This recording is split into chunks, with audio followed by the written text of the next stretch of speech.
नमस्कार, आप देख रहे हैं इंडिया पब्लिक खबर और मैं हूं आपके साथ आकांक्षा। दिल्ली की 70 विधानसभा सीटों पर होने वाले चुनाव को लेकर सियासी रण सज कर तैयार हो चुका है। सभी दल इस चुनावी रण में उतरते हुए एक दूसरे पर हमलावर भी हैं। वहीं दिल्ली विधानसभा चुनाव नजदीक आते ही आरोप प्रत्यारोप की राजनीति भी चरम पर है। बीजेपी और आम आदमी पार्टी एक बार फिर आमने सामने है। बीते कई दिनों से दोनों ही दल के बीच पोस्टर वॉर के साथ ही एक दूसरे पर बयानबाजी का दौर भी जारी है। इसी बीच बीते 7 जनवरी को चुनाव आयोग की तरफ से तारीखों का ऐलान भी कर दिया गया है, जिसके बाद से बीजेपी और आम आदमी पार्टी के बीच छिड़ी ये जंग और भी ज्यादा तेज होती दिखाई दे रही है। एक और जहां आम आदमी पार्टी की तरफ से बीजेपी को गोलीबाज बताने के साथ ही जनता के साथ धोखा करने जैसे तमाम तरह के आरोप लगाकर निशाना साधा जा रहा है, तो वहीं बीजेपी की तरफ से आम आदमी पार्टी और पार्टी संयोजक अरविंद केजरीवाल पर सीएम हाउस को लेकर या फिर यूं कहें कि कथित शीश महल को लेकर और भ्रष्टाचार के आरोप लगाते हुए लगातार हमला बोला जा रहा है, जिसमें अरविंद केजरीवाल बुरी तरीके से घिरे हुए नजर आ रहे हैं। अभी केजरीवाल बीजेपी के इस वार से निकल भी नहीं पाए थे कि इसी बीच अरविंद केजरीवाल अपने एक बयान के चलते एक बार फिर से बीजेपी के निशाने पर आ गए हैं, जिसके चलते बीजेपी के राष्ट्रीय अध्यक्ष और केंद्रीय मंत्री जेपी नड्डा समेत बीजेपी की कई दिग्गज नेताओं ने अरविंद केजरीवाल पर जमकर हमला बोला है। जहां बीजेपी ने आप संयोजक अरविंद केजरीवाल पर हमला बोलते हुए कहा कि अरविंद केजरीवाल और आम आदमी पार्टी का यूपी, बिहार, पूर्वांचल के लोगों का अपमान करने का इतिहास रहा है, जिसका जनता 5 फरवरी को बदला लेगी। तो वहीं बीजेपी के आरोपों पर पलटवार करते हुए आपने भाजपा पर निचले स्तर की राजनीति करने का आरोप लगाया है। दरअसल आम आदमी पार्टी के संयोजक और दिल्ली के पूर्व सीएम अरविंद केजरीवाल ने बीते कल पार्टी नेताओं के साथ मुख्य चुनाव आयुक्त से मुलाकात की। इसके बाद उन्होंने मीडिया को संबोधित करते हुए एक बयान दिया, जिसके बाद से बीजेपी की ओर से अरविंद केजरीवाल पर जमकर निशाना साधा गया है। सबसे पहले आपको बता देते हैं कि केजरीवाल ने ऐसा क्या कहा जिससे बीजेपी उन पर हमलावर हो गई है। तो बीते कल मीडिया को संबोधित करते हुए अरविंद केजरीवाल ने कहा कि 15 दिसंबर से 8 जनवरी तक 13,000 नए वोट बनने के लिए आवेदन किए गए हैं। नई दिल्ली 1 लाख वोटों की विधानसभा है, उसमें 13,000 नए लोग कहां से आ गए? जाहिर तौर पर ये लोग यूपी, बिहार और आसपास के राज्यों से लोगों को लाकर फर्जी वोट बनवा रहे हैं। तो 13,000 वो और 5,500 ये 18.5% वोट अगर किसी विधानसभा से इधर से उधर कर दिए जाएंगे तो फिर चुनाव थोड़ी है, फिर तो सिर्फ तमाशा है।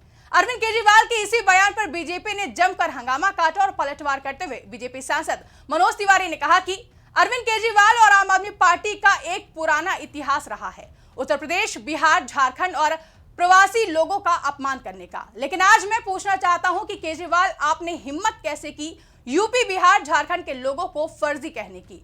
फर्जी आप हैं, फर्जी आपके वादे हैं, फर्जी आपके होर्डिंग हैं, फर्जी आपके आचरण है, फर्जी आपकी नीयत है। अवैध बांग्लादेशी रोहिंग्यों को लेकर आप फर्जी वोट बनवा रहे हैं और लोगों ने जब इसकी शिकायत की है तो आपको जलन हो रही है। उत्तर प्रदेश, बिहार और झारखंड के लोग जब यहां आते हैं तो मेहनत मजदूरी करके अपनी जगह बनाते हैं और अगर कुछ कमा लेते हैं तो छोटे छोटे प्लॉट लेकर घर बनाते हैं।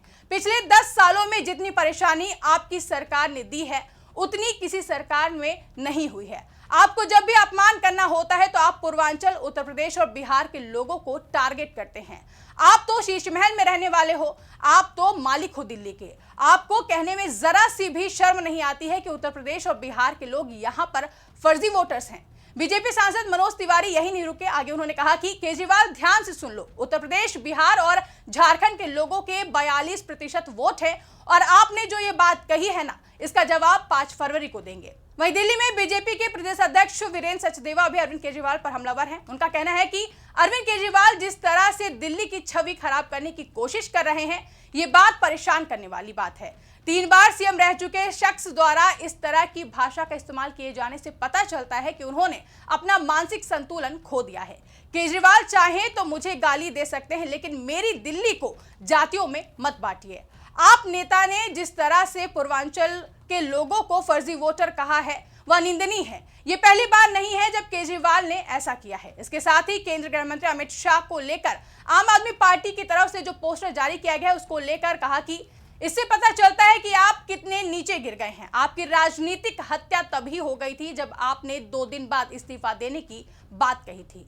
साथ ही बीजेपी के राष्ट्रीय अध्यक्ष और केंद्रीय स्वास्थ्य मंत्री जेपी नड्डा ने अरविंद केजरीवाल पर निशाना साधते हुए एक्स पर लिखा कि पिछले 10 वर्षों से दिल्ली पर आपदा बनकर भ्रष्टाचार का पहाड़ खड़ा कर लूट मचा रहे अरविंद केजरीवाल को अपनी हार का डर सताने लगा तो बौखलाकर उत्तर प्रदेश और बिहार के हमारे भाई बहनों के खिलाफ अनर्गल बयानबाजी करने पर उतारू हो गए।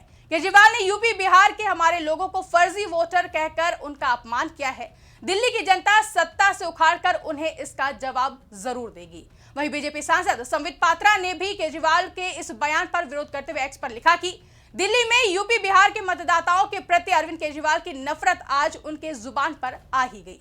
अरविंद केजरीवाल जी, पूर्वांचली मतदाता अपने इस अपमान का बदला वोट की चोट करके जरूर लेगी। तो वहीं उत्तर प्रदेश के डिप्टी सीएम केशव प्रसाद मौर्य ने लिखा कि श्री अरविंद केजरीवाल जी, आपके द्वारा पूर्वांचलियों के लिए ऐसे शब्द बहुत ही निंदनीय हैं। आप कभी बिहार के निवासियों को अपशब्द कहते हैं और कभी उत्तर प्रदेश वासियों को। कोरोना के दौरान आपने और आपकी पार्टी ने यूपी बिहार के लोगों को दिल्ली के बॉर्डर पर बेसहारा छोड़ दिया, जिसे दिल्ली भूली नहीं है। हम पूर्वांचल सहित यूपी व बिहार के लोग फर्जी वोटर नहीं हैं, मेहनतकश हैं, मेहनती हैं, आत्मसम्मान से समझौता न करने वाले लोग हैं और इस अपमान का बदला वोट की चोट करके जरूर लेंगे।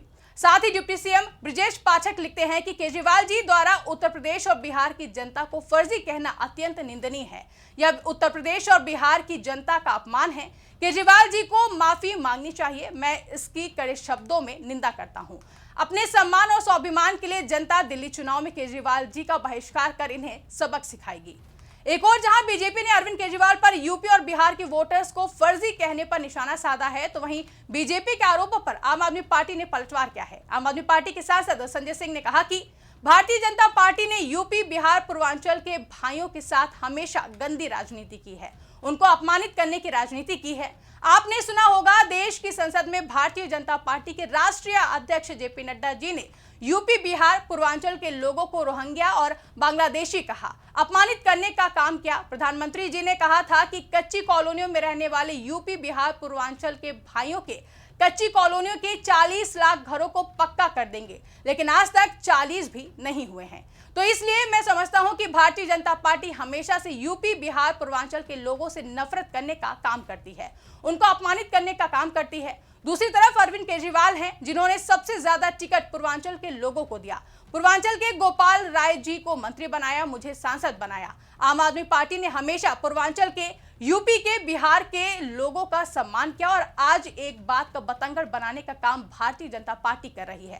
15 दिन में 13,000 वोट कैसे बन गए नई दिल्ली में? तो अपने कार्यकर्ताओं को यूपी बिहार से लाकर अगर आप फर्जी वोट बनाएंगे तो क्या उसको रोका नहीं जाएगा? इसमें पूर्वांचल के लोगों का यूपी और बिहार के लोगों के अपमान का सवाल कहां है?